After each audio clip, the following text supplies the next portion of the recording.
Good evening everyone, एक बार फिर से स्वागत है आपका नेक्स्ट क्लास में। और इस क्लास के अंदर हमें दो क्वेश्चन करने हैं। सिर्फ एक क्वेश्चन करना है हमें 10वां और एक क्वेश्चन करना है 11वां। दो दो क्वेश्चन करने हैं।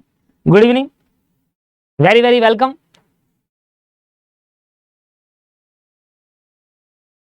ठीक है जी, तो आइए, जैसे कि मैंने आपसे कहा कि आप नेक्स्ट क्लास के अंदर इसको वर्बली करेंगे मेरे साथ। पहले मैं आपसे पूछूंगा कि आपको नेक्स्ट क्लास, जब मैं भी बता नेक्स्ट क्लास क्या होगी, क्या स्टार्ट करा। देखिए 10वां क्वेश्चन मैं आपको ओरली बता रहा हूं कि आपको इसको यहां डालना है, इसको यहां डालना है, ठीक है ना। एक क्वेश्चन करो, फिर बताना कि आपको ऐसे। मैं सारे क्वेश्चन नहीं कराने वाला ऐसे, ये छोटे क्वेश्चन है इसलिए मैं करा रहा हूं। तो ट्राई मारो, इससे आपका ज्यादा ध्यान क्वेश्चन में जाएगा और आप जल्दी करेंगे। नहीं तो आप फिर क्या करते हो, फिर मैं पढ़ाता रहता हूँ, लिखते रहता हूँ, फिर आप उसको कॉपी करते हो बस, और कुछ नहीं करते। रिकॉर्डिंग में क्या होता है, रिकॉर्डिंग में देखने पर तो क्या होता है, वीडियो पॉज समझ लिया है ना, समझ लिया पूरा कॉन्सेप्ट समझ लिया, वीडियो पॉज कर लिखने लग गए। रिकॉर्डिंग का मस्त है, ठीक है। चलिए दोस्तों, फॉर्मेट बनाइए।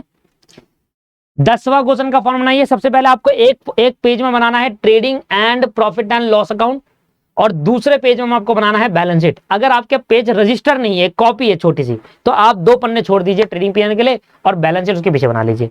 पहले अभी ट्रेडिंग पीएनएल का फॉर्मेट बना लो, बैलेंस शीट का मत बनाओ। ट्रेडिंग पीएनएल का फॉर्म बनाइए। अब एक एक करके हम देखेंगे, सामने आपके पास है, एक एक करके देखेंगे, ठीक है जी। पहले तो सिट करते हैं हम, सिटाते seat.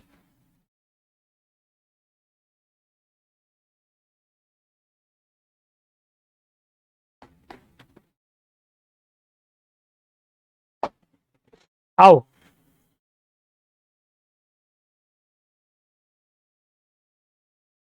following is the trial balance of Messrs Bridges and Son, prepare a final account for the year ended 31 March 2015।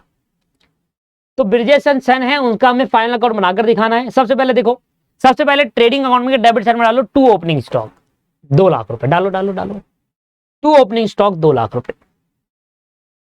Trading account में डालेंगे 2 ओपनिंग स्टॉक, डेबिट साइड में 2 लाख रुपए।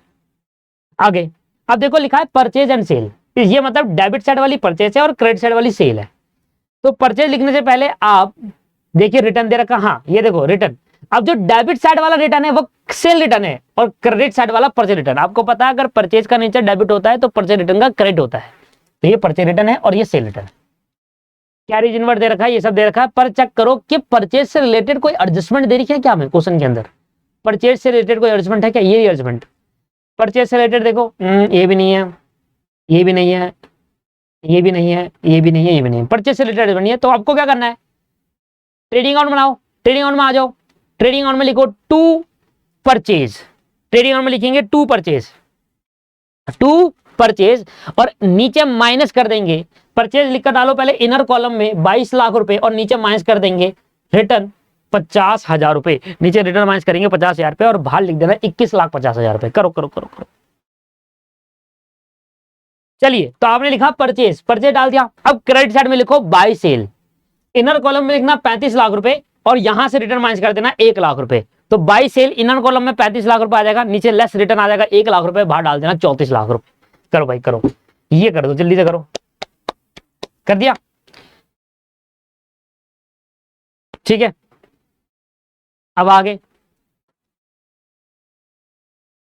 ओपनिंग स्टॉक या परचेज सेल हो गया। इसके बाद कैरिज इनवर्ट, पहले चेक करूंगा क्या कैरिज इनवर्ट से रिलेटेड कोई एडजस्टमेंट तो नहीं है। भाई एडजस्टमेंट चेक करना जरूरी है, क्योंकि अगर एडजस्टमेंट हुई और हमने एडजस्टमेंट नहीं डाली तो गलत हो जाएगा। देखो सैलरी एंड वेजेस से रिलेटेड एडजस्टमेंट है, कैरिज इनवर्ट से रिलेटेड कोई एडजस्टमेंट नहीं है, रेंट से रिलेटेड है बस, कमीशन से रिलेटेड। तो कैरिज इनवर्ट डेबिट साइड में डालो ट्रेडिंग अकाउंट के। कैरिज इनवर्ट लाने का खर्चा डायरेक्ट होता है, और आउटवर्ड का खर्चा क्या होता है, इनडायरेक्ट। ये पीएल में जाएगा, इनवर्ट ट्रेडिंग अकाउंट में आएगा। तो ट्रेडिंग अकाउंट के डेबिट साइड में डालो को 2 कैरिज इनवर्ट 50,000 रुपए डाल दिया। अब देखो 2 चीज होती है, एक होता है सैलरी एंड वेजेस, एक होता है वेजेस एंड सैलरी। आपको ऐसे बोलेगा, सुनना ध्यान से। अगर लिखा है सैलरी एंड वेजेस तो जो पहले होगा वो पूरा माना जाएगा। सैलरी एंड वेजेस में सबसे पहले क्या है, सैलरी, तो ये सैलरी माना जाएगा पूरा का पूरा। और अगर लिखा है वेजेस एंड सैलरी तो वेजेस पहले होगा तो पूरा का पूरा वेजेस माना जाएगा। समझ में आ रहा है? तो यहाँ पर कभी कभी क्वेश्चन के अंदर ऐसा होता है सैलरी एंड वेजेस। अब मुझे थोड़ा ना पता है इस अमाउंट में कितना सैलरी दिया कितना वेजेस दिया है, तो मैं क्या करता हूँ पहले क्या लिखा है सैलरी, तो पूरा सैलरी मान लूंगा और वेजेस इग्नोर कर दूंगा। और अभी लिखा होगा वेजेस एंड सैलरी, तो क्या होगा आगे वेजेस है तो पूरा वेजेस मान लूंगा, सैलरी इग्नोर कर दूंगा, क्योंकि आपने बाइफरफिकेशन नहीं बताया, आपने बताया नहीं कि सैलरी कितना वेजेस कितना, तो फिर मैं पीछे का पार्ट इग्नोर करके आगे वाला मान ली जाएगा। तो यहाँ पर सैलरी एंड वेजेस है तो सैलरी मानना है इसको, वेजेस मत मानना, ठीक है ना, ये पीएल में जाएगा। ये देखो आ गया wages and salary, wages and salary आ गया, पर चेक करो इसकी रिलेटेड अटैचमेंट थी क्या? हाँ, नहीं सैलरी एंड वेजेस से है, वेजेस एंड सैलरी की नहीं है, सैलरी एंड वेजेस की है, ठीक है। तो ऐसा करो वेजेस एंड सैलरी डालो, देखो आ गया ना वेजेस एंड सैलरी, कहां गया रे कहां गया, ये रहा वेजेस एंड सैलरी, वेजेस मानेंगे 80,000 रुपीज और वेजेस एंड सैलरी को डाल देंगे ट्रेडिंग अकाउंट के डेबिट साइड में, टू वेजेस एंड सैलरी 80,000 रुपए डाल दो सर जल्दी से। सैलरी एंड वेजेस जाएगा पीएल में और ये जाएगा ट्रेडिंग में। बैड डब नहीं आता, ये भी नहीं आता, ये भी नहीं आता, ये भी नहीं आता, ये भी नहीं आता, ये भी नहीं, ये भी नहीं, ये नहीं आएगा, कोई नहीं आएगा। टोटल करो सर। अच्छा क्लोजिंग स्टॉक डाल दो क्रेडिट साइड में, ट्रेडिंग अकाउंट के क्लोजिंग 4,20,000 और 4,00,000 which ever is lower 4,00,000 rupees, तो ट्रेडिंग अकाउंट के क्रेडिट साइड में लिखो बाय क्लोजिंग स्टॉक 4,00,000 रुपीज और टोटल कर लो। भाई 4,00,000 रुपए ट्रेडिंग अकाउंट में था क्लोजिंग स्टॉक के नाम पे और सेल है 34,00,000 रुपए की, तो 38,00,000 हो गया सर। 38,00,000 में से 38,00,000 में से आप माइनस करेंगे क्या, एक तो वेजेस एंड सैलरी, कहां है भैया वेजेस एंड सैलरी, 80,000 रुपए वेजेस एंड सैलरी माइनस कर दो, ठीक है जी। इसके बाद कैरी इनवर्ड माइनस कर दो 50,000 रुपए, माइनस करने के बाद अब परचेज माइनस कर दो 22,00,000 रुपए, अपने 21,50,000 थी परचेज, 21,50,000 और उसके बाद अब ओपनिंग स्टॉक माइनस कर दो 2,00,000 रुपए, तो लगभग आपका 13,20,000 का ग्रॉस प्रॉफिट आ गया। कितना आ गया ग्रॉस प्रॉफिट? 13,20,000 रुपए का, 13,20,000 का ग्रॉस प्रॉफिट आ गया। तो ट्रेडिंग अकाउंट के डेबिट साइड में लिखेंगे to gross profit transfer to PNL account, to gross profit transfer to PNL account, ऐसे लिखेंगे। डेबिट साइड में लिखेंगे to gross profit transfer to PNL account. फिर उसके बाद जब आप पीएनएल बनाओगे तो यहां लिखेंगे by gross profit transfer from trading account, यहां पर आ जाएगा, है ना, क्रॉस पोस्टिंग होती है अकाउंट से। देखो अगर ग्रॉस प्रॉफिट यहां पर आया जीपी तो ये ट्रांसफर होकर यहां आएगा, तो पीएनएल अकाउंट में यहां आ जाएगा। आप खिसका दो लाइन आगे तो वो ये 13,20,000 यहां पर आ जाएगा। अब इनकम सारी यहां और खर्चे सारे यहां पर। इतना हो गया सर आपका, इसलिए चलिए आ जाइए, मजा आएगा दोस्तों इसमें। सारा ध्यान आपका ही लग रहा है क्योंकि सब कॉपी में आप ही लिख रहे हो, देख तो कुछ पा नहीं रहे, मैं तो सिर्फ बोल रहा हूं। अब आ जाओ पीएनएल अकाउंट के अंदर, एक एक करके पहले देख लो एडजस्टमेंट कौन कौन सी है। एक तो डेप्रिशिएशन, पहले मैं एडजस्टमेंट ही करता हूं, कहानी खत्म करते हैं ना इसकी, बार बार नीचे आओ ऊपर आओ झंझट पालना है। एडजस्टमेंट करो, डेप्रिसिएशन करो, फर्नीचर पे डेप्रिसिएशन लगाओ 10%, मशीन पे डेप्रिसिएशन लगाओ 20% और रिड्यूसिंग बैलेंस मेथड, ओहो हो, रिड्यूसिंग बैलेंस मेथड मतलब डब्ल्यूडीवी पे लगाना है डेप्रिसिएशन। पर पहले मुझे चेक करना होगा क्या मुझे मशीन दे रखी है, सर मशीन दे रखी है 3,00,000 रुपए और डब्ल्यूडीवी मतलब डेप्रिसिएशन का अभी तक का डेप्रिसिएशन क्या होगा, दे रखा है क्या अभी तक का डेप्रिसिएशन, है ही नहीं। तो यही मेरी डब्ल्यूडीवी है, रिड्यूसिंग बैलेंस मेथड से क्या करूंगा, मशीन मुझे दे दी, डेप्रिसिएशन नहीं दिया, मशीन पे 10% रहेगा, फर्नीचर पे 10%, मशीन पे 20%। रिड्यूसिंग बैलेंस मेथड के लिए हमें पता होना चाहिए कि आज का डब्ल्यूडीवी क्या है, तो उसके लिए आपको क्या है, डेप्रिसिएशन दिया ही नहीं, तो हमने क्या करा, जो आपको गिवन है ट्रायल बैलेंस के अंदर वही डब्ल्यूडीवी मान लिया जाएगा, ठीक है जी।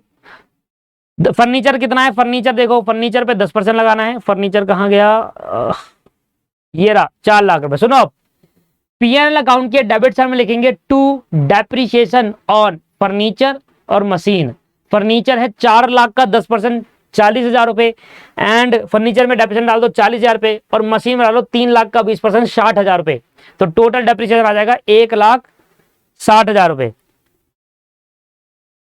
ओ 1,00,000 आएगा, सिर्फ 60,000 आया मशीन का और 40,000 आएगा किसका, फर्नीचर का, तो 60,000 रुपए डेप्रिसिएशन आ गया। तो पहली एडजस्टमेंट कंप्लीट हो गई, एक एक इफेक्ट खत्म हो गया इसका। अभी बैलेंस शीट में दिखाऊंगा दूसरा इफेक्ट। रेंट है 5,000 का पेड इन एडवांस, अच्छा रेंट ढूंढो, रेंट ढूंढो, रेंट रेंट रेंट रेंट 60,000 का रेंट है, तो ऐसे लिखो टू रेंट 60,000 रुपए, इनर कॉलम में माइनस करेंगे प्रीपेड रेंट 5,000 रुपए, तो बाहर डाल देना 55,000 रुपए डेबिट साइड में, डालिए डालिए रेंट, कम ऑन जल्दी करो जल्दी करो। इसके बाद अगली एडजस्टमेंट क्या है, अगली एडजस्टमेंट है salary and wages due but not paid, outstanding salary, salary and wages पे करनी थी पर आपने पे नहीं करी, तो डेबिट साइड में लिखो to salary and wages, PNL account के डेबिट साइड में लिखो to salary and wages, inner column में 1 डालेंगे, देखना सैलरी एंड वेजेस कितना दे रखा है, एरा ऊपर ऊपर ऊपर, गलती मत करना, 2,20,000 रुपए, तो लिखो to salary and wages, inner column में 2,20,000 माइनस प्लस करेंगे आउटस्टैंडिंग सैलरी एंड वेजेस 30,000 रुपए, और बाहर डाल देना 2.5 लाख रुपए, बाहर डाल देना 2.5 लाख रुपए, बाहर डालें 2.5 लाख रुपए, क्योंकि आउटस्टैंडिंग सैलरी क्या होती है, ऐड होती है दोस्तों, आउटस्टैंडिंग सैलरी ऐड होती है, तो salary and wages 2,20,000 inner column में, प्लस करेंगे आउटस्टैंडिंग सैलरी 30,000 रुपए, 30,000 है, और बाहर डाल देंगे 2.5 लाख रुपए, हो गया जी, ये वाली एडजस्टमेंट कंप्लीट हो गई। अब डेटर की एडजस्टमेंट बनाएंगे, तो डेटर की एडजस्टमेंट बनाने के लिए पहले देखो क्या आपको ओल्ड प्रोविजन दे रखा है, क्या आपको क्वेश्चन के अंदर प्रोविजन गिवन है, अगर क्वेश्चन के अंदर प्रोविजन है तो पहले मैं उसको हटाऊंगा, नहीं है प्रोविजन क्वेश्चन के अंदर गिवन नहीं है, तो सबसे पहले चेक करो क्या बेड डेप आपको गिवन है, बेड डेप ये देखो बेड डेप दे रखा है 10,000 रुपए, पर ये जो ट्रायल बैलेंस के अंदर बेड डेप होता है ना, ये ऑलरेडी डिडक्ट हुआ होता है डेटर में से, ठीक है ना, तो जो डेटर आपको दे रखा होगा उसमें ये बेड डेप डिडक्ट हो चुका होगा, इसको अलग से डिडक्ट करने की नीड नहीं है। तो और देखो नीचे कहीं बेड डेप दे रखा है क्या, नीचे कहीं भी बेड डेप नहीं दे रखा, दे रखा है क्या, मेरे को नहीं दिख रहा, तो बेड डेप नहीं है नीचे सर, देखो इधर देखो, तो सीधा सीधा जितने आपको डेटर दे रखे उतने का 5% निकाल लो, क्योंकि फर्दर बेडअप गिवन नहीं है। अरे जब सन्डे डेटर में से फर्दर बेडअप 0 है तो वही तो डेटर आएंगे सर, आया समझ में नहीं आ रहा, तो डेटर कितने हैं, डेटर देखो सन्डे डेटर कितने हैं, ये रहा डेटर सर 2 लाख रुपए, भाई 2 लाख में आपको फर्दर बेडअप गिवन नहीं है क्वेश्चन के अंदर, सर बेडअप तो ट्रायल बैलेंस में है, वो बेडअप जो ट्रायल बैलेंस के अंदर होता है वो इसमें से ऑलरेडी माइनस हो चुका होता है, अलग से नहीं करना होता है ना। तो सबसे पहले आओ पीएनएल अकाउंट में लिखो टू बेडअप, पीएनएल अकाउंट में लिखो टू बेडअप, पीएनएल अकाउंट में लिखो टू बेडअप, कहां आएगा 10,000 रुपए लिखो, सीधा बाहर डाल दो क्योंकि फर्दर बेडअप नहीं है, पीएनएल अकाउंट के डेबिट साइड में लिखो टू बेडअप 10,000 रुपए बाहर डाल दो, ठीक है जी, इतना करना है। प्रोविजन बनाएंगे तो लिखो to new provision, PNL account के डेबिट साइड में लिखो टू न्यू प्रोविजन, और डेटर जो दे रखा है 2 लाख है उसका 5% हो गया, 5 दूनी 10,000 रुपए, उसको भी बाहर लिख दो, टू न्यू प्रोविजन करके 2 लाख का 10% नीचे ब्रैकेट में लिखो और बाहर लिख दो 10,000 रुपए। इतनी बात समझ में आई नहीं आई बताइए, क्योंकि देखिए सर क्या है, बेसिकली डेटर हमें दे तो रखे हैं पर फर्दर बेडअप नहीं दिया, बेसिकली क्या होता है डेटर में से फर्दर बेडअप माइनस करते हैं और जो बच जाता है अमाउंट उस पे प्रोविजन का परसेंटेज कैलकुलेट करते हैं, पर अगर डेटर दे रखे 2 लाख फर्दर बेडअप दे रखे 0 तो 2 लाख ही आएगा ना, रिमेनिंग डेटर उसका 5% कितना हो गया 10,000 पे, तो टू न्यू प्रोविजन करके डेबिट साइड पे लिख देंगे 2 लाख का 10% और 10,000 पे बाहर डाल देंगे, ये हो गया एडजस्टमेंट। अब आ जाओ कमीशन की बच गई, कमीशन रिसीवेबल, रिसीवेबल का मतलब है रिसीव्ड होना बाकी है, मतलब इतना कमीशन हमने कमा लिया था पर मिला नहीं, एक्रूड कमीशन कहते हैं इसको, वो कमीशन जो कमा लिया मिला नहीं, इनकम तो शो करूंगा। तो सबसे पहले देखो इनकम कमीशन कहां है, कमीशन देखो ये रहा कमीशन, सर कमीशन है याला इस पे, तो एक दो कमीशन दे रखे हैं यहाँ पर, एक डेबिट साइड में इसका मतलब कमीशन पेड वाला है और एक क्रेडिट साइड में जो कमीशन रिसीव्ड वाला है, इसमें से 5,000 रुपए नहीं मिले तो 30,000 प्लस 5,000 करके क्रेडिट साइड में आएगा। लिखो क्रेडिट साइड में आओ पीएनएल अकाउंट में लिखो बाय कमीशन, बाय कमीशन पहले इनर कॉलम में लिखो 30,000 रुपए, फिर नीचे ऐड करके लिखो एक्रूड कमीशन 5,000 रुपए और बाहर डाल देना 35,000 रुपए, डालो क्रेडिट साइड में आएगा, क्रेडिट साइड में क्योंकि इनकम में 30,000 कमा लिया मिल गए और 5,000 कमाया पर नहीं मिले, टोटल 35,000 रुपए कमाया है। अब फिर डेबिट साइड में आओ पीएनएल अकाउंट के लिखो टू कमीशन, सीधा सीधा डाल दो टू कमीशन बाहर 10,000 रुपए, टू कमीशन बाहर 10,000 रुपए डाल दो। सारी एडजस्टमेंट कर चुका हूं, सारी एडजस्टमेंट कर चुका हूं, आ जाओ अब एक एक करके आ जाओ, सारी एडजस्टमेंट कर चुका हूं, ये वाला पार्ट कर चुका हूं, ठीक है ना, सारी एडजस्टमेंट हो चुकी है, आ जाओ एक एक करके, आप एक एक करके बस खर्चा डालना है। आप देखो इधर देखो, पहले में आपने ओपनिंग स्टॉक कर दिया, परचेज एंड सेल भी कर दी, ये देखो डेबिट साइड में आता है, एसेट साइड के, ये बाद में होगी। अगला रिटर्न आपने कर दिया, कैरीज इनवर्ड आपने कर दिया, डेटर क्रेडिटर नहीं करेंगे, कैरीज आउटवर्ड डालो। आप पीएनएल अकाउंट के डेबिट साइड में लोगों टू कैरीज आउटवर्ड बाहर डाल देना 40,000 रुपए, डालो कैरीज आउटवर्ड 40,000 रुपए। एक्रूड कमीशन 5,000 रुपए है, एक्रूड कमीशन कितना है 5,000 रुपए, आई थिंक 5,000 रुपए डालो सर, डेबिट साइड में डालो, क्या लिखोगे पीएनएल अकाउंट के डेबिट साइड में लिखो to carriage outward, debit side में पीएनएल के टू कैरीज आउट, अभी पीएनएल के डेबिट साइड को फिल कर रहे हैं तो वही रहना, टू कैरीज आउटवर्ड 40,000 रुपए बाहर। अब सुनो इधर देखो, डिस्काउंट अगर डेबिट साइड में है तो लॉस और डिस्काउंट अगर क्रेडिट साइड में है तो इनकम, तो क्या करना है आपको दोनों साइड लिखना है, तो यहां लिखो डेबिट साइड में to discount allow debit side में पीएनएल के टू डिस्काउंट अलाउ, ये वाला 5,000 डालेंगे, ये वाला 5,000। फिर क्रेडिट साइड में लिखो बाय डिस्काउंट रिसीव्ड, ये वाला 5,000, दोनों साइड 5,000 रुपए है। टू डिस्काउंट अलाउड 5,000 और बाय डिस्काउंट रिसीव 5,000 रुपए। सैलरी एंड वेजेस में कर चुका हूं। इंश्योरेंस डालो सर, इंश्योरेंस डेबिट साइड में आएगा, क्योंकि देखो इंश्योरेंस यहाँ पर डेबिट में दे रखा है, अमाउंट कहां दे रखा है, डेबिट में। ये देखो सर डेबिट में दे रखा है ना खर्चा, अगर यहाँ दिया तो इनकम बोलता, इंश्योरेंस। तो डेबिट साइड में लिखो टू इंश्योरेंस 60,000 रुपए खत्म। पीएनएल के डेबिट साइड में टू इंश्योरेंस 60,000 रुपए खत्म हो जाएगा। अगला रेंट, रेंट आपके पास दे रखा है, रेंट आपका डालो टू रेंट 60,000 रुपए खत्म। वो भी पीएनएल के डेबिट साइड में टू रेंट 60,000 रुपए खत्म। पीएनएल के डेबिट साइड में टू रेंट 60,000 रुपए खत्म हो जाएगा। वेजेस एंड सैलरी की एडजस्टमेंट में कर चुका हूं, वेजेस एंड सैलरी की एडजस्टमेंट हो चुकी है, तो वेजेस एंड सैलरी खत्म हो गया। ठीक है जी। बैड डेट भी कर चुका हूं, फर्नीचर एसेट है, ये लायबिलिटी है, ये भी एसेट है, ये भी एसेट है। प्रिंटिंग एंड स्टेशनरी, ये आ गया खर्चा, डालो पीएनएल अकाउंट के डेबिट साइड में डालो टू प्रिंटिंग एंड स्टेशनरी 30,000 रुपए खत्म। पीएनएल अकाउंट के डेबिट साइड में डालो टू प्रिंटिंग एंड स्टेशनरी। फिर दोबारा डेबिट साइड में डालना एडवर्टाइजमेंट 50,000 रुपए। पीएनएल अकाउंट के डेबिट साइड में टू प्रिंटिंग एंड स्टेशनरी 30,000 रुपए, फिर टू एडवर्टाइजमेंट 50,000 रुपए, खत्म हो जाएगा। ये एसेट है, ये एसेट है, ये एसेट है, ये एसेट है, ठीक है, सारी एसेट है और कमीशन में कर चुका हूं। अब आप कर लो और अपना आंसर निकालो। रेंट कर दिया था, ठीक है, रेंट कर दिया था तो ठीक है, आपने हमने शायद आई थिंक रेंट कर दिया है, इसकी एंट्री कर दी है, तो रेंट का एडजस्टमेंट था ना, हाँ कर दिया है। टोटल करो और प्रॉफिट निकालो, नेट प्रॉफिट कैलकुलेट करो और बताओ क्या यही आ रहा है आपका प्रॉफिट, यही आएगा भाई, यही आएगा, सारी एडजस्टमेंट कर चुके हैं ना। कैलकुलेट करो, कोई बात नहीं, दोबारा करो। क्रेडिट साइड का टोटल करो, वही टोटल डेबिट साइड में लिखो और टू नेट प्रॉफिट कैलकुलेट करो, माइनस करके क्या आ रहा है, 7,40,000 रुपए आ रहा है, नहीं आ रहा। बैलेंस शीट में मैं आपको बनाकर दिखा देता हूँ, बैलेंस शीट बनाकर मैं आपको दिखा देता हूँ।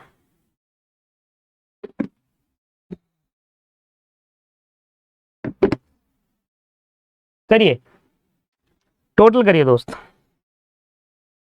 लो जी आ जाओ, होपफुल मैच कर गया आपका 7,40,000 रुपए। अब मैं बैलेंस शीट मैं बनाकर दिखा देता हूँ, कोई दिक्कत नहीं, बैलेंस शीट तो बना ही सकता हूँ।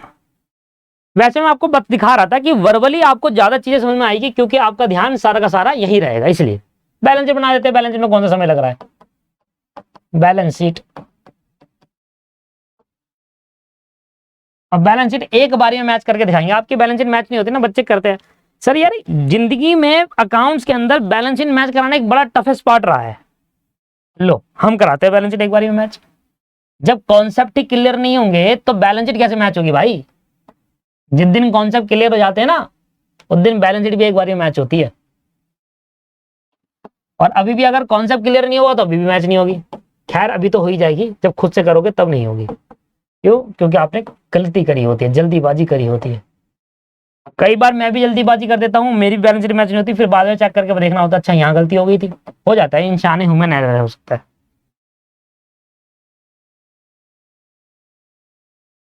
आ जाइए, ये टफेस्ट पार्ट रहा है जिंदगी का। आइए इस टफेस्ट पार्ट को सिंपल बनाते हैं। सबसे पहले कहते हैं कैपिटल, एक ही चीज है, कैपिटल में जोड़ेंगे नेट प्रॉफिट और माइनस करेंगे ड्राइंग्स। ये तो आप मान के चलो ये होता ही होता है, जो नहीं होगा जीरो मान देना उसको। अब देखो कैपिटल आपको क्वेश्चन के अंदर दे रखी है, देखो प्रॉफिट नेट प्रॉफिट तो पता है 7,40,000 अभी आपने निकाला। कैपिटल आपको क्वेश्चन के अंदर देखिए, देखो लिखा है ब्रिजेश कैपिटल, ब्रिजेश हमारा ऑनर है, ब्रिजेश कैपिटल है 5 लाख और ड्राइंग से 70,000। तो 5 लाख की तो कैपिटल है, 70,000 की ड्राइंग माइनस कर देंगे, इसके बाद नेट प्रॉफिट है 7,40,000 रुपए। लो भैया डाल दो बार, कुछ नहीं करना आपको, पीएनएल अकाउंट में नहीं देखना, आप नीचे की एडजस्टमेंट पढ़ के क्वेश्चन सोल्व कर देंगे। 5 lakh trial balance, PNL account देखने की जरूरत ही नहीं होती, माइनस 70,000, ये आ जाएगा 11,70,000। ठीक है जी, 5 लाख 7,40,000 माइनस 70,000, 11,70,000। अब इसके बाद एक एक करके आप देखो लायबिलिटी क्या है, ट्रायल बैलेंस पे आ जाओ, चेक करो एक एक करके। ये एसेट है, ठीक है जी, क्रेडिटर हमारी लायबिलिटी, ये रहा क्रेडिटर, यहाँ होगा ना लायबिलिटी साइड है, ये एसेट होगा डेटर, क्रेडिटर हमारा ये है, क्रेडिटर डाल दो 4 लाख रुपए के। अरे कैसे नहीं होगी बैलेंस शीट मैच, हम कराएंगे बैलेंस शीट मैच, ऐसी की तैसी में जाए बैलेंस शीट। ये लो फर्नीचर एसेट है, ये कर चुका हूँ, ड्राइंग कर चुका हूँ, बिजनेस कैपिटल हो चुका है, ड्राइंग्स हो चुका है, लूज टूल हमारी एसेट है, कैश इन हैंड एसेट, ये सब एसेट, सब एसेट, सब एसेट। नीचे आ जाओ, ये चेक करो कहीं ऐसा कहीं तो नहीं है आउटस्टैंडिंग वेजेस है कहीं, ये रहा salary and wages due but not paid, 30,000 रुपए, इसको बोलते हैं आउटस्टैंडिंग सैलरी एंड वेजेस। ये हमारी लायबिलिटी है, आपको पे करना था और आपने पे नहीं करा, आउटस्टैंडिंग सैलरी एंड वेजेस 30,000 रुपए। और कुछ, रेंट पेड करा एडवांस में, एसेट होगा, जो चीज आपने एडवांस पे कर दिया एसेट, जो चीज आपने कमा लिया मिली नहीं वो भी एसेट। क्या था, ये तो खत्म हो गया, आ गया सर, क्या था ये 16 लाख।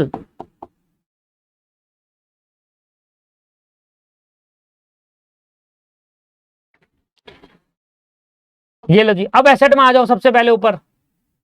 तो एसेट में देखो सबसे पहले आपकी फिक्स एसेट कौन सी है, बीआर तो एसेट है पर फिक्स एसेट नहीं है। सबसे पहले आपकी एसेट जो फिक्स एसेट है वो है फर्नीचर 4 लाख रुपए, और मशीनरी आपके पास है 3 लाख रुपए। तो सबसे पहले फर्नीचर लिखो यहाँ पर 4 लाख रुपए, उसमें माइनस करो डेप्रिसिएशन 10,000 रुपए और 10% का जो कि आएगा 40,000, यह आ जाएगा 3,60,000 रुपए furniture less depreciation at the rate 10%। इसके बाद मशीन आ जाएगी, मशीन आएगी 3 लाख रुपए,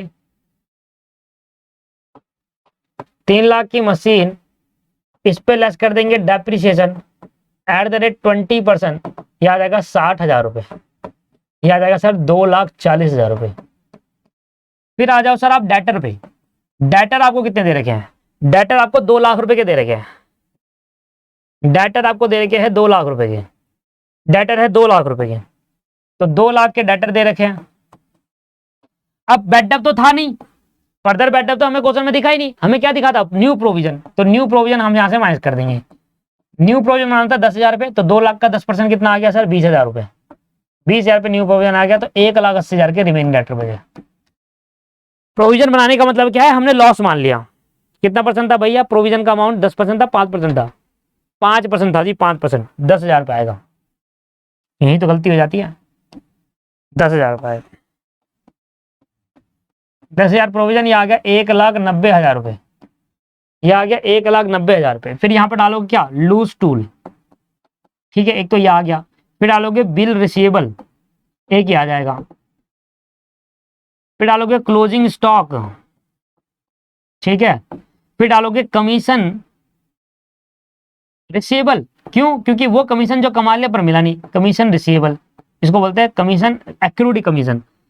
फिर डालोगे प्रीपेड रेंट, वो रेंट जो पे नहीं करना था फिर भी एडवांस पे कर दिया, वो आपकी एसेट होती है, ये लो जी। फिर डालोगे कैश इन हैंड और कैश एट बैंक, खत्म हो जाएगा। पहले आ जाओ लूज टूल देख लेते हैं। लूज टूल का अमाउंट है, क्रेडिट कैश भी आएगा अभी। लूज टूल का अमाउंट है 1 लाख रुपए, और बीआर का अमाउंट कितना है सर, बीआर का अमाउंट है 50,000 रुपए। तो लूज टूल 1 लाख रुपए का यहां डाल देंगे, बीआर का अमाउंट है 50,000 रुपए, यहां डाल दो। क्लोजिंग स्टॉक कितने का है चेक करो सर, क्लोजिंग स्टॉक कितने का है, क्लोजिंग स्टॉक आपका है 4 लाख रुपए का, क्लोजिंग स्टॉक कितने का है 4 लाख रुपए का, डाल दो सर 4 लाख रुपए क्लोजिंग स्टॉक पे। अब कमीशन रिसीवेबल कितना है, वो कमीशन जो कमा लिया पर मिला नहीं, सर जो कमीशन आपने कमा लिया पर मिला नहीं 5,000 रुपए, वो आपकी एसेट मानी जाती है। सब बातें पढ़ा चुका हूं मैं, एक्यूर्ड कमीशन वाले। प्रीपेड रेंट, वो रेंट जो आपने पे करना नहीं था फिर भी आपने एडवांस पे कर दिया 5,000, ये भी आपकी एसेट मानी जाएगी। 2-3 चीजें और आएगी, एक आएगा पैटी कैश, एक आएगा कैश, और एक आएगा बैंक।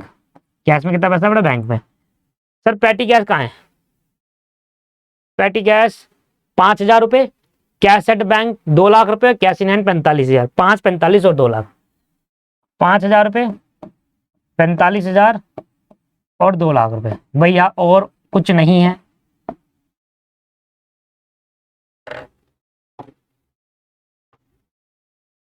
टोटल कर लो, मैच हो गई बैलेंस शीट। 3,60,000, 2,40,000, 1,90,000, 1 लाख रुपए, 50,000, 4 लाख रुपए, 5,000, 5,000, 5,000, 45,000 और फिर 2 लाख रुपए, 16 लाख रुपए। मैच हो गया चमत्कार, 16 लाख रुपए आपके सामने मैच हो गई। किसी को डाउट है तो पूछ सकता है जब मर्जी मेरे से। ये लो जी, पूरा क्वेश्चन सामने है और बैलेंस शीट भी मैच हो गई है। Any doubt? एसेट को एसेट में लिख दिया। देखिए एडजस्टमेंट करना बहुत जरूरी है, एडजस्टमेंट अगर आप ठीक से करते हैं तो आपका आंसर मैच होता है। चलिए जी, अभी एक क्वेश्चन और करना है हमें, फिर उसके बाद छुट्टी होगी आपकी। एक क्वेश्चन और करना है जी, एक क्वेश्चन और करना है। अभी कहाँ जा रहे हो? ये रहा ना, सामने सबको दे रखा है। ये आपकी एडजस्टमेंट हो गई। स्टार्ट कर दो क्वेश्चन। नहीं, इस क्वेश्चन को मैं कराऊंगा, ओरल नहीं बोलूंगा, ओरल में ज्यादा जान चली जाती है, एक चीज को बार बार बोलना पड़ता है।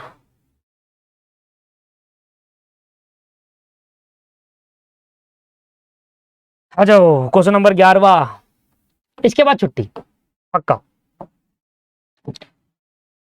ट्रेडिंग एंड, पहले मैं बनाऊंगा trading and profit and loss account.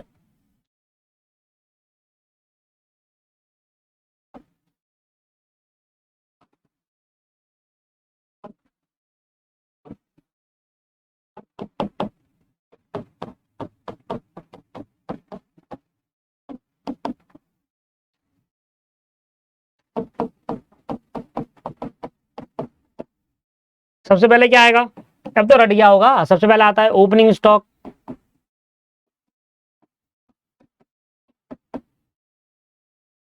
Opening stock कितना है?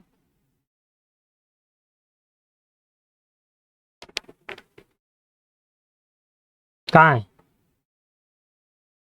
नहीं, ये रहा। 1 जुलाई, स्टार्टिंग जुलाई से हो रही है इस बार। 5760 इज ओपनिंग स्टॉक। 5760 हमारा ओपनिंग स्टॉक। फिर यहां पर आएगा परचेज। परचेज चेक करो। जब आप परचेज चेक करते हो ना, साथ के साथ रिटर्न भी चेक करा करो। भाई अगर परचेज रिटर्न नहीं दे रखा तो मैं सीधा आउटर कॉलम में लिखूंगा। तो carries on purchase, carries on sale, लाने में खर्चा हुआ परचेज, सेल करने के लिए कैरीज, इसको बोलते हैं, देखो जो कैरीज ऑन सेल होता है उसको बोलते हैं कैरीज आउटवर्ड, और जो कैरीज ऑन परचेज होता है उसको बोलते हैं कैरीज इनवर्ड। ठीक है ना? जब मैं परचेज करके घर लाऊंगा तो उसमें जो भाड़ा दे रहा हूँ वो कैरीज ऑन परचेज होता है, उसको कैरीज इनवर्ड कहते हैं। और जब मैं बेचने जाऊंगा तो बाहर ले जाऊंगा ना, तो कैरीज आउटवर्ड होता है वो। ठीक है, इसलिए यहाँ पर लिखा हुआ है, अलग अलग में दे रखा है। रिटर्न इनवर्ड आ गया। देखो परचेज आपको दे रही है 40,675। इनवर्ड का मतलब क्या होता है? जब मैं बेचता हूँ और फिर वापसी आता है, इसको बोलते हैं सेल रिटर्न। इनवर्ड होता है सेल रिटर्न। कहीं चेक करो रिटर्न आउटवर्ड है क्या? ये रहा, रिटर्न आउटवर्ड है 500। बहुत ज्यादा है। 40,675 लिख देता हूँ पहले यहाँ पर। 40,675, इसमें से माइनस करूंगा रिटर्न। आउटवर्ड होता है परचेज रिटर्न, ये है 500 रुपए। नहीं, पहले चेक कर लूंगा और कोई एडजस्टमेंट तो नहीं है, सीधा ही बाहर नहीं लिखूंगा। ठीक है, पहले चेक कर लूँ और एडजस्टमेंट नहीं है। एडजस्टमेंट में आ जाओ, परचेज से रिलेटेड कोई एडजस्टमेंट देख लो। क्लोजिंग स्टॉक है, डेप्रीशिएशन है, ठीक है, सैलरी है, इंश्योरेंस प्रीमियम पॉलिसी है, बैड डेप है, रेंट रिसीव इन एडवांस है। कोई परचेज से रिलेटेड नहीं है। परचेज से रिलेटेड एडजस्टमेंट क्या हो सकता है? स्टाफ वेलफेयर के दे दिए गुड्स, कम चैरिटी के दे दिए, ड्राइंग्स ले गया, लॉस हो गए गुड्स, ये सब होती है परचेज की एडजस्टमेंट। कोई नहीं है।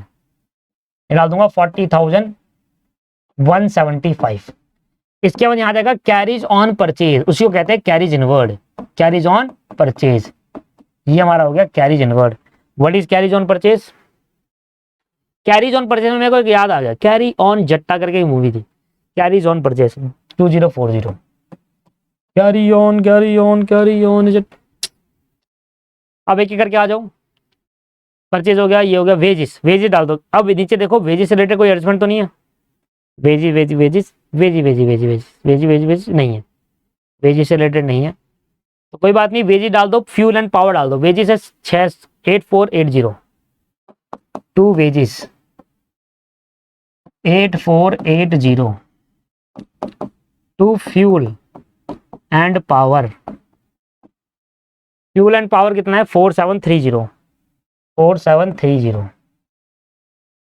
इसके बाद building free land asset asset asset, sale, sale डाल दो, बाय सेल, माइनस कर दो रिटर्न। सेल कितना दे रखा है? क्रेडिट बैलेंस, सारे क्रेडिट बैलेंस यहां पर है। देखो सेल दे रखा है 98,780, 98,780, और रिटर्न इसका दे रखा है कितना? ऊपर दे रखा है यहाँ पर, डेबिट साइड में होता है इसका रिटर्न 680। वाह, बिल्कुल, मतलब यही है 98,100। यहां भी 100 कुछ बचा था। ठीक है सर। क्रेडिट साइड में और क्या है, सैलरी, क्रेडिट साइड में और क्या आएगा, आउटवर्ड हो गया, कैपिटल रेंट, क्लोजिंग स्टॉक डाल दो लास्ट। क्लोजिंग स्टॉक है 6800 रुपए, स्टॉक ऑन हैंड 6800 रुपए। पता है इस वाले क्वेश्चन के अंदर साल कब स्टार्ट हो रहा है,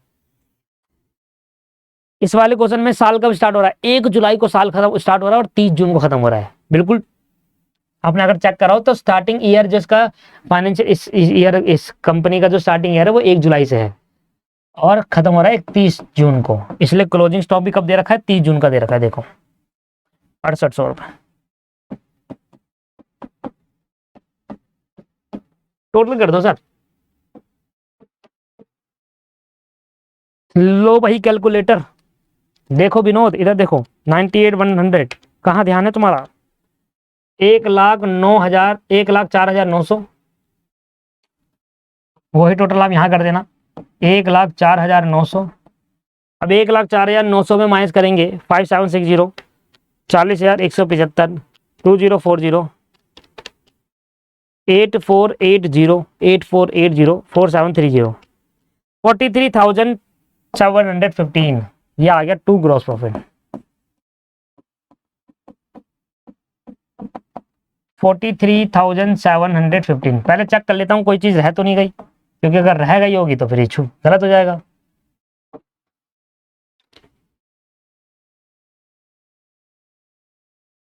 मैच, ठीक है जी। अब ये ग्रॉस प्रॉफिट इधर आकर क्या हो जाएगा, नेट ट्रांसफर हो जाएगा पीएनएल अकाउंट में, तो यहाँ गया ग्रॉस प्रॉफिट 43,715, ठीक है जी आ गया। अब यहाँ से चालू करेंगे पीएनएल अकाउंट। तो सबसे पहले यहाँ पर क्या आएगा, सबसे पहले मैं वो सारी एडजस्टमेंट कर देता हूँ जो एडजस्टमेंट है, मतलब बेसिकली जो एडजस्टमेंट है ना वो कर लेते हैं। मशीन पे लगेगा डेप्रिसिएशन 10% का और पेटेंट में लगेगा 20% का। तो पहले लिखेंगे डेप्रिसिएशन ऑन मशीन, मशीन पे कितना डेप्रिसिएशन है, और फिर लिखेंगे डेप्रिसिएशन ऑन पेटेंट। मशीन पे आपका डेप्रिसिएशन देखोगे तो मशीन आपको दे रखी है ऊपर, ये 20,000 का 10% हो गया 2,000, मशीन पे 10% का है और पेटेंट पे 20% का, तो ये तो हो गया 20,000 का 10% 2,000 रुपए। पेटेंट आप देखो कितना दे रखा है, पेटेंट वहां दे रखा है उधर, पेटेंट 7500 का 20% निकालो, 7500 का 20% ये आएगा 1,500 रुपए। पहली एडजस्टमेंट तो कंप्लीट होगी पीएनएल में। अगली एडजस्टमेंट चेक करते हैं, ये थोड़ी अच्छी है। Salary for the month of June 2015 amounting 1500 were unpaid. कह रहा है जून 2015 की सैलरी मैंने पे नहीं करी। जून 2015, जून हमारा लास्ट वाला महीना है पता है, क्योंकि 1 जुलाई से स्टार्ट करा है और 30 जून को खत्म हुआ है, तो जून वाली सैलरी पे नहीं करी, मतलब 11 महीने की सैलरी पे हो चुकी है, लास्ट वाले महीने की पे नहीं करी 1,500 रुपए। तो कोई बात नहीं, जो सैलरी ऊपर आपको दे रखी है एक सैलरी कितने महीने की है, फिर 11 महीने की, क्योंकि अगर आपने 1 महीने की सैलरी पे नहीं करी तो 11 महीने की है। तो ऊपर जो सैलरी आपको गिवन है भैया ये रही 15,000 रुपए, इसमें 1,500 रुपए 1 महीने की पे नहीं करी, तो कोई बात नहीं, यहाँ लिखो पहले सैलरी, पहले यहाँ लिखो सैलरी कितनी आपने पे कर दी 15,000 रुपए, फिर इसमें ऐड कर देना आउटस्टैंडिंग सैलरी जो आपने पे नहीं करी जब करनी थी, इस साल का खर्चा है 1,500, तो आ जाएगा 16,500, आ जाएगा 16,500। बस अब इसको थोड़ा सा नीचे कर लेते हैं, मतलब दूसरा पे ले लेते हैं।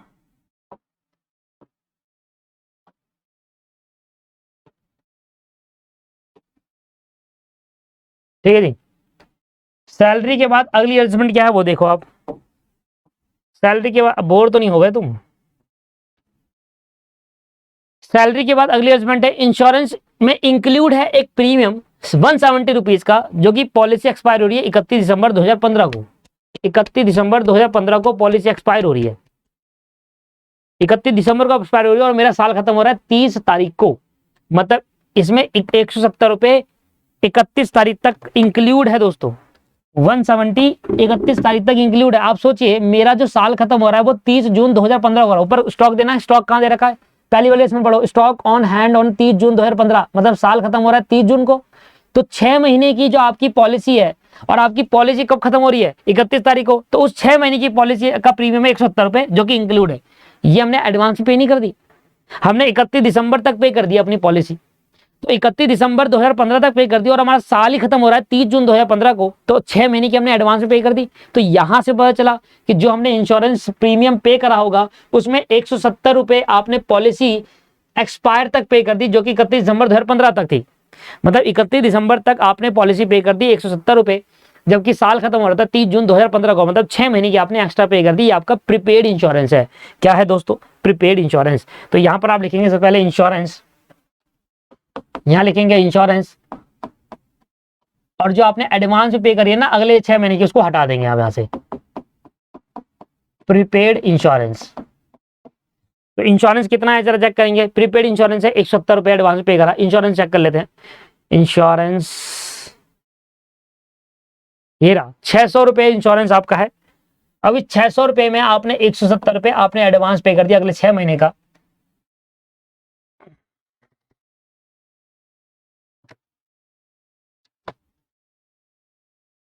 $430 आ गया। एक बार में रीचेक कर लो, रुक जाओ। चलो इतना में करते हैं, अभी बात की बाद में देखेंगे ना।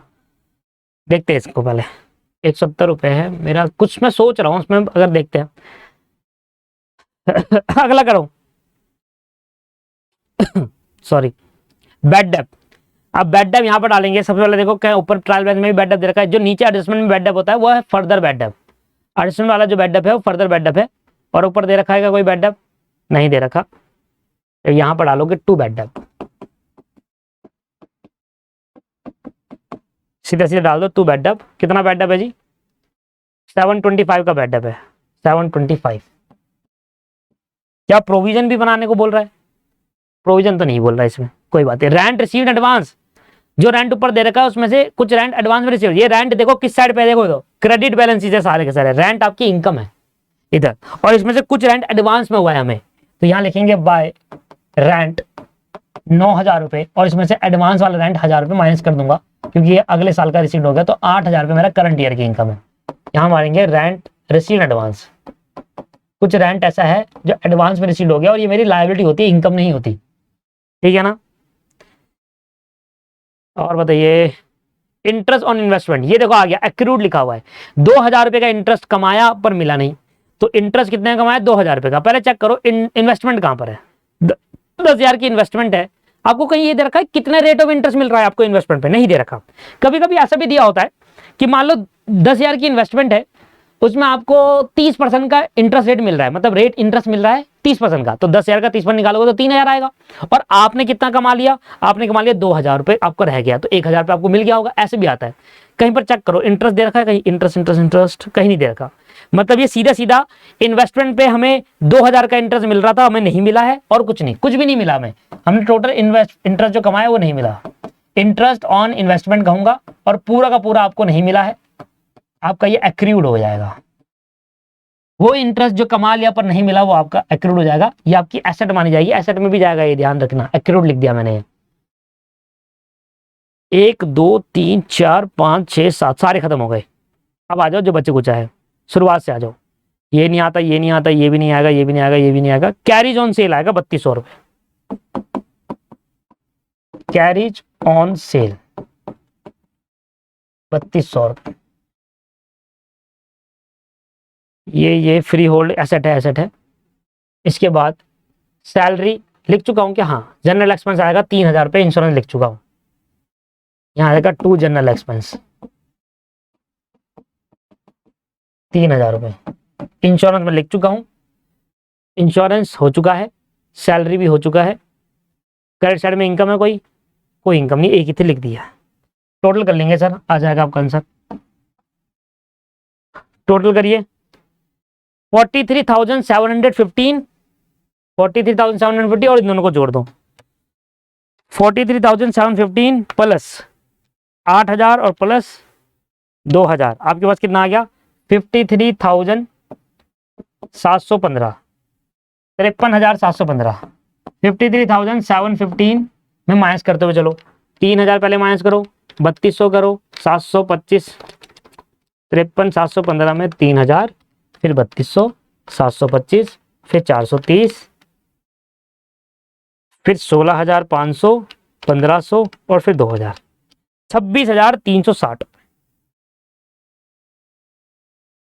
26,360 रुपए नेट प्रॉफिट मैच कर गया। तो यहां आएगा 2 नेट प्रॉफिट 26,360 रुपए। अगर आपने एडजस्टमेंट को सही जगह पुट करा है ना, तो आपका आंसर मैच करेगा सर, कोई नहीं रोक सकता आपका आंसर ना मैच हो, ऐसा हो ही नहीं सकता। बैलेंस शीट बनाकर दिखाता हूं आपको मैं।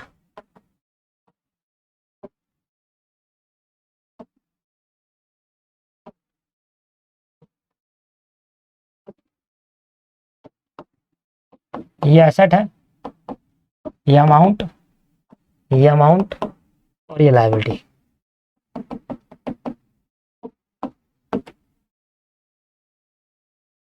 सबसे पहले क्या आएगा, कैपिटल, उसमें ऐड करेंगे क्या, नेट प्रॉफिट, और माइनस करेंगे क्या, ड्राइंग्स। ये तीन चीज तो होगी। चेक करो सर कैपिटल कितनी है। कैपिटल क्रेडिट साइड में दे रखी होगी 62,000 रुपये, 62,000 की कैपिटल है। नेट प्रॉफिट अभी हमने निकाला, नेट प्रॉफिट था 26,360 रुपये, 26,360 रुपये। और ड्राइंग्स देखो कहीं है ड्राइंग्स, चेक कर लो, डेबिट साइड में दिखेगा आपको drawings, drawings drawings drawings 5245, 5245 minus कर रहे हैं, बाहर लिख दो, बाहर लिख दीजिए दोस्तों। 62,000 प्लस 26,360 और माइनस 5245 क्या जाएगा 83,115। ठीक है जी, अब आ जाओ। अब देखो क्रेडिट साइड में क्या क्या आइटम दे रहा है, क्रेडिट बैलेंस, कैपिटल आ गया, क्रेडिटर लिख दो 6300 रुपए के, और कुछ नहीं है, क्रेडिटर लिख दो 6300 रुपए के, और तो कुछ नहीं है लायबिलिटी में। एक तो ये हो गया क्रेडिटर है, बीआर बीपी नहीं दे रखा, बैंक ओवरड्राफ्ट नहीं दे रखा, लोन नहीं दे रखा, सिर्फ अब दे रखा है एडजस्टमेंट, क्योंकि देखो क्रेडिट साइड में 4 ही आइटम है गिनती के। एडजस्टमेंट आ जाओ, एडजस्टमेंट में कौन सी एडजस्टमेंट आएगी, वो खर्चा जो पे करना था आपने पे नहीं करा वो आएगा, जैसे कि क्या, सैलरी अनपेड लिखा हुआ है, आउटस्टैंडिंग सैलरी नाम को लिखूंगा यहाँ पर। सैलरी जो पे करनी थी आपने नहीं पे करी, तो आउटस्टैंडिंग सैलरी आपके लिए क्या है, लायबिलिटी, क्योंकि आपने पे नहीं करा इसलिए लायबिलिटी है। इसके बाद जो प्रीमियम एडवांस में पे कर दिया वो एसेट होता है, ये एसेट है। ठीक है जी, कुछ रेंट आपको एडवांस में रिसीव्ड हो गया, कुछ रेंट आपको एडवांस में रिसीव हो गया 1,000 रुपए का, तो जो रेंट आपको एडवांस में रिसीव हो गया वो हमारी लायबिलिटी होती है, rent received advance, rent received in advance. जो रेंट हमें एडवांस में रिसीव्ड हो गया वो हमारी क्या है, लायबिलिटी। जो रेंट हमें एडवांस में रिसीव्ड हो गया वो हमारी क्या है, लायबिलिटी है। ठीक है जी, है ना भाई, हमारी इनकम नहीं है ना, लायबिलिटी है, रिसीव्ड एडवांस। आपके अगले साल का रेंट आपको इस साल मिल जाए तो आपकी वो लायबिलिटी बनेगी। सब चीजें बता चुका हूं मैंने आपको, 4 एडजस्टमेंट बताई थी, outstanding expense, prepaid expense, income received advance और एक्रूड इनकम करके 4 एडजस्टमेंट बताई। वो चारों इतनी इंपॉर्टेंट है, देखो ये भी दोनों उसी 4 से बिलोंग करती है। वो इंटरेस्ट जो कमा लिया पर मिला नहीं, ठीक है ना, ये वहां पर आएगा, एसेट होता है। बस इतना ही है एसेट लायबिलिटी साइड में, कुछ नहीं, टोटल कर लो मैच हो जाएगी। 83,115, 6300, 1500 और 1,000, 91,915। चेक कर लो 91,900, एक बारी में मैच होता है सर, कभी ऐसा नहीं होगा कि ना मैच हुआ हो। अगर आपने कहीं गलती करी होगी, एडजस्टमेंट ठीक से पड़ी नहीं है, याद नहीं है, तो फिर नहीं होगा। देखिए मेरा तो एक बारी में मैच इसलिए जाता है क्योंकि मैं कई सालों से बढ़ा रहा हूं, तो मुझे एक एक एडजस्टमेंट मेरे दिमाग में सेट है। मैं आपके पॉइंट ऑफ व्यू सोचूंगा तो मैं ये सोचूंगा कि हाँ आप में हो सकता है कहीं गलती हो जाए, क्यों, क्योंकि एडजस्टमेंट अभी दिमाग में सेट नहीं हुई है, चीजें सेट नहीं हुई है, उसके लिए आपको प्रैक्टिस करनी पड़ेगी सर, बस यही है खेल। आ जाओ, मशीन डालता हूं सबसे पहले। मशीन आपको 20,000 रुपए के दे रखा है और 10% का इसमें लगाएंगे। मशीन आपको दे रखी है 20,000 रुपए की, इस पे 10% डेप्रिसिएशन लगेगा 2,000 रुपए और बाहर आ जाएगा 18,000 रुपए लेस डेप्रिसिएशन। फिर पेटेंट आपको दे रखा है, दिया था ना पेटेंट, पेटेंट पे डेप्रिसिएशन कितना है सर, पेटेंट आपको दिया हुआ है 7500 का और उस पर 1500 का डेप्रिसिएशन था मेरे हिसाब से 20%। 7500 का 20% आएगा 1500, हाँ 1500 का डेप्रिसिएशन था, 6,000 रुपये बाहर आ गया आपका लेस डेप्रिसिएशन। इसके बाद यहां पर डेटर आएगा, डेटर में से माइनस कर देंगे बैड डेट। चेक करो डेटर कहां पर है, डेटर एसेट साइड में होगा,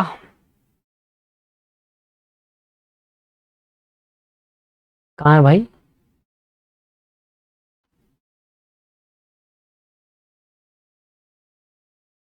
ये रहा 14,500 और बैड डेट कितना था, नीचे देखो बैड डेट दे रखा है 725 रुपए, तो 14,500 का डेटर है और 725 रुपये आपके बेडअप हो गए। बाहर कितना आएगा, 14,500 माइनस 725 रुपये, 13,775,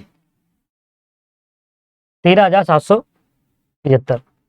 इसके बाद अब आपके पास क्या बच गया, डेप्रिसिएशन हो गया, इन्वेस्टमेंट रह गई, देखो ये रह गई, अभी तो बहुत कुछ रह गया, शुरू से आता हूँ, एक दो ये रह गया, इसको बाद में करूंगा। बिल्डिंग 22,000 की, फ्री होल्ड लैंड 10,000 रुपये की, ये लिखता हूँ, बिल्डिंग 22,000 रुपये की। फ्री होल्ड लैंड का मतलब होता है वो लैंड जिसके ऊपर हमें कुछ अभी कर्जा नहीं देना, हमारी तरफ से फ्री है, हमारी लैंड है वो खुद की, हमें कर्जा नहीं देना। तो फ्री होल्ड लैंड वो लैंड होती है जिस लैंड के ऊपर हमने अभी कोई भी आपको अमाउंट या फिर कर्जा पे नहीं करना, वो हमारे पूरे पूरे पैसों की लैंड है। ये 10,000 रुपये की लैंड कौन सी आ रही है भाई, मुझे भी दो, 4-5 तो खरीद लूंगा मैं। कौन सी स्कीम में आ रही है, इन्वेस्टमेंट आपने 10,000 की करी है, इन्वेस्टमेंट आपको 10,000 रुपये की दे रखी है, ठीक है, इन्वेस्टमेंट आ गया, सारा डाल दिया मैंने, इन्वेस्टमेंट आ गया, बस उधर पे कुछ नहीं, ये डाल दिया था, ये सारे खर्चे हैं। अब आ जाओ, एक काम करो, इन्वेस्टमेंट डाल दिया ना आपने, सबसे पहले एक काम करो, प्रीपेड इंश्योरेंस एसेट होता है और एक्यूरेट इंटरेस्ट एसेट होता है, तो यहां डालो प्रीपेड इंश्योरेंस 170 रुपये एसेट, और एक्यूर्ड इंटरेस्ट ऑन इन्वेस्टमेंट जो आपने कमाया था पर आपको मिला नहीं था, वो आपकी एसेट होगा, वो इंटरेस्ट जो कमाया पर मिला नहीं वो हमारी एसेट होगा, 2,000 रुपये। अब यहां डालो क्लोजिंग स्टॉक, वो भी नहीं डाला अभी, फिर डालो कितना पैसा कैश पड़ा है इन हैंड और कितना पैसा कैश एट बैंक है। लो भाई, यहां पर बैलेंस शीट मैच हो जाएगी। क्लोजिंग स्टॉक कितना दे रखा है सर, क्लोजिंग स्टॉक दे रखा है मेरा 6800 रुपये का, क्लोजिंग स्टॉक 6800 रुपये का, यहां डाल देता हूं क्लोजिंग स्टॉक 6800 रुपये। कितना पैसा कैश इन हैंड है, ये देखो यहां पर लास्ट में दे रखा है 540 और 2630, यहां आएगा 540 और यहां आएगा 2630, बस खत्म, खत्म हो गया sir. 18,000, 6,000, 13,775 plus 22,000, 10,000 plus 10,000 plus 170 plus 2,000 plus 6800, 540 और 2630, मैच कर गया 91,915। कोई डाउट है तो पूछ सकते हैं जब मर्जी, और यहाँ पर मेरा ये 2 क्वेश्चन जो आज की क्लास का टारगेट हमने सेट करा था कि 2 क्वेश्चन हम कर लेंगे, वो कंप्लीट हो गए, ठीक है जी। क्लास को यहीं समाप्त करेंगे, bye bye, take care, next class मिलते हैं।